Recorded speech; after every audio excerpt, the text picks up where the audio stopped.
Hello, Exiles. Uh, it's a new league and a new atlas to play around with, so I have a couple of ideas as to what I'm planning on doing, and I have a couple of ideas that might be cool for the other Blight fans out there. Um, there's a couple different things that I'm like really mainly considering on doing. The first is a straight up Blight rush, getting to Blight as soon as I possibly can. That'll go from the left here. These nodes have been changed, so they give 12% chance to contain a Blight encounter each.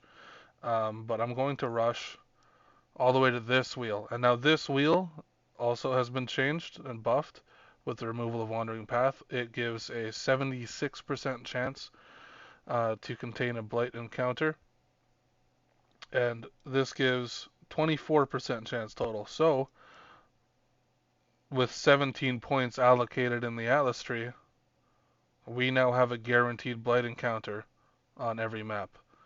Uh, so this is the fastest Blight. This is the fastest way to get to Blight ever in uh, Path of Exile history, as far as I know. At least since I started playing seriously in Crucible, which isn't that long ago, I suppose. Um, but from there, just take our regular points. Make sure that didn't get changed. It didn't. Okay. I like taking the reduced cost at the start. It really helps keep things kind of together. And if at this point, it's really early in map, so at this point, if you're having difficulty actually completing the Blight encounters, then I highly recommend going for these nodes. And if it's really tough, then the Cassius Pride node's always there for you. Triple that tower value. Uh, if your damage isn't relevant anyways, you may as well take this and make the towers do all the work for you.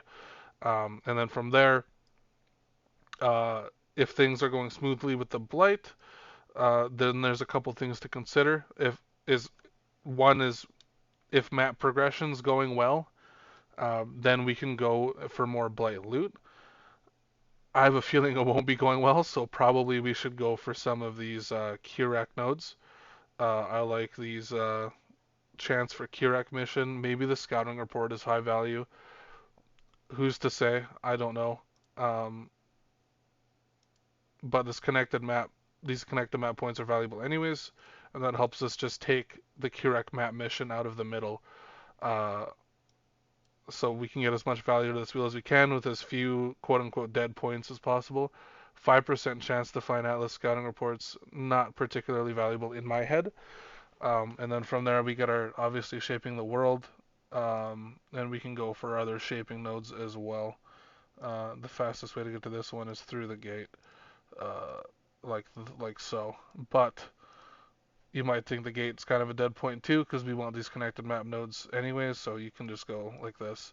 Which leads us to the scarab node, which we can talk about a little bit later and when it comes to more of the end game strategy that I'm thinking of with Blight. Um, but there's some really cool scarab nodes that might be decent value depending on how it interacts with the Blight explosion uh, of loot in the center there with Cassia. These side Kirak nodes have been buffed to give 6% mission chance each. So this is a total of like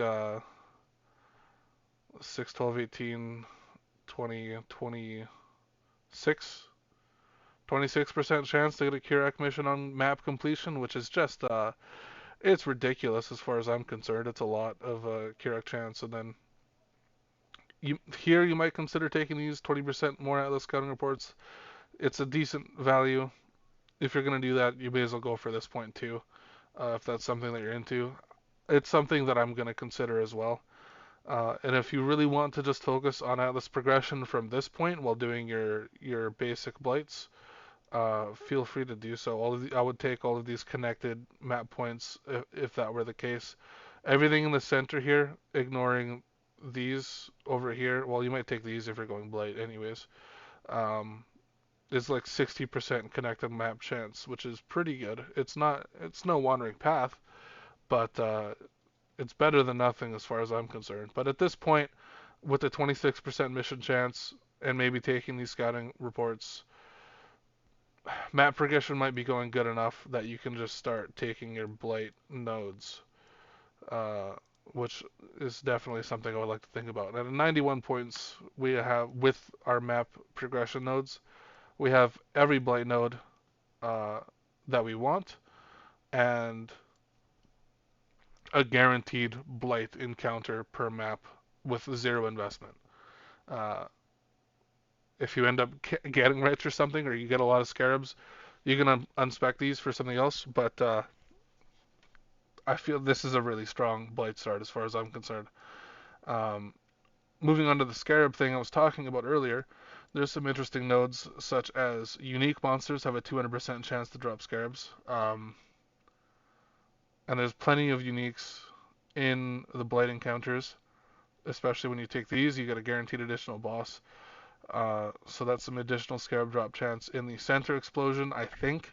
Not super clear exactly on how the loot translates from the mob kill to the center explosion, but I believe that they are definitely related. Um, and I know the center has a quantity debuff on it, basically. I think it's 50% quantity from the map. Uh, but it still should, if it works how I think it does, this should still prove to be fairly valuable. And same thing over here, rare monsters have a 50% chance to drop scarabs per monster modifier. This is another high value point that I'm thinking of taking, um, especially considering how close essences are to everywhere on our strategy. You can take an additional essence, you can take this node, and you can take this node, and we're only at 111 with the scarab nodes, and with our map progression still plugged in. So that might, the scarab thing might prove to be extremely valuable with essences.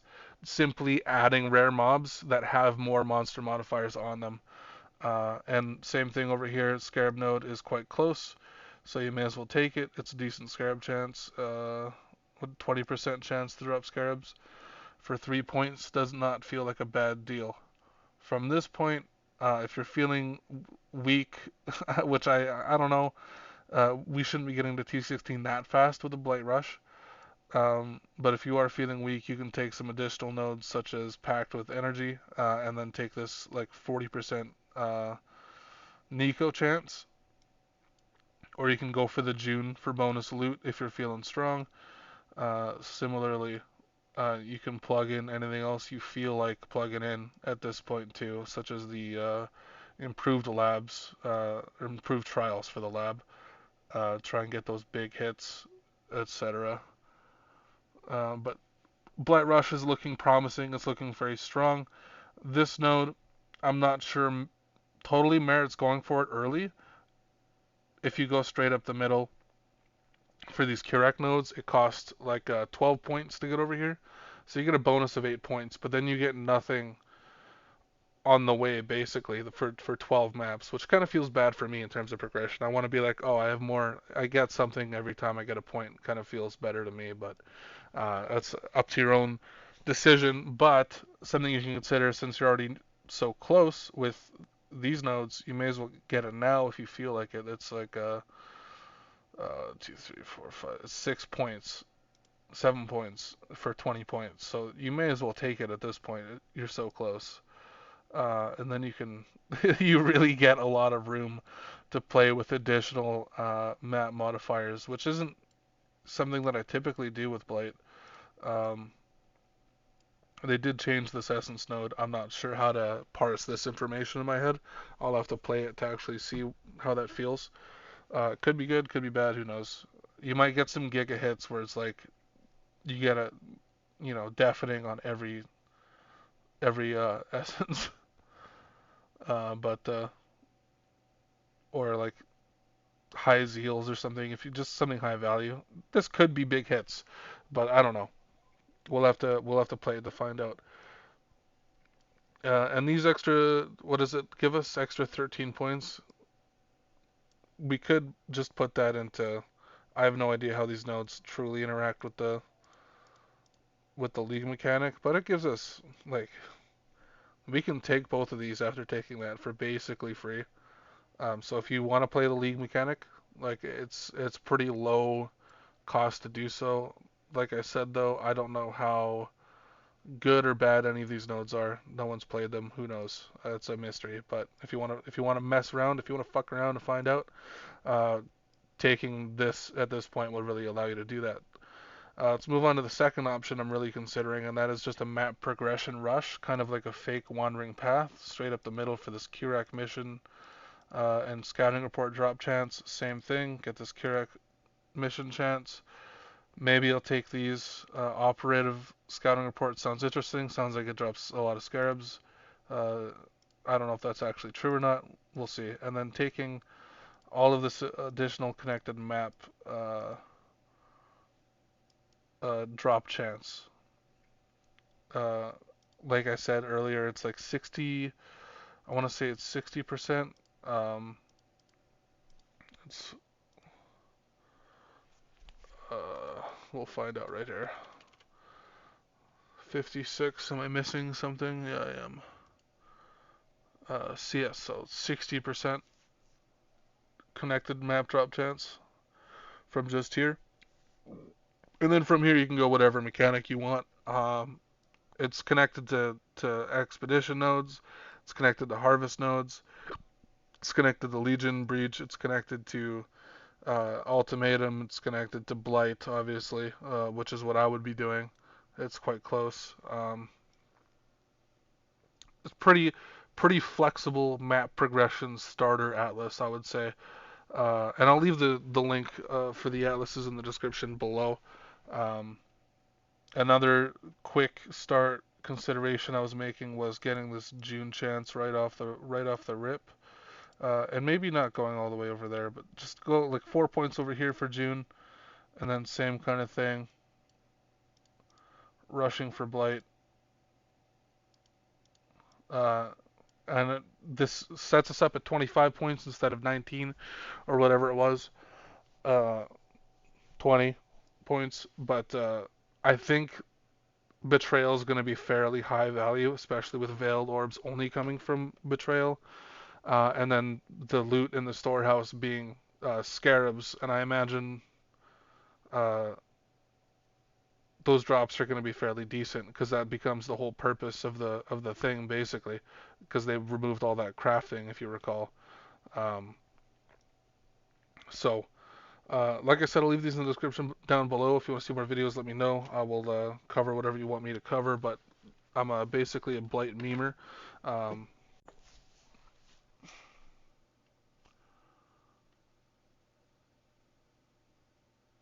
have a good day. That's it.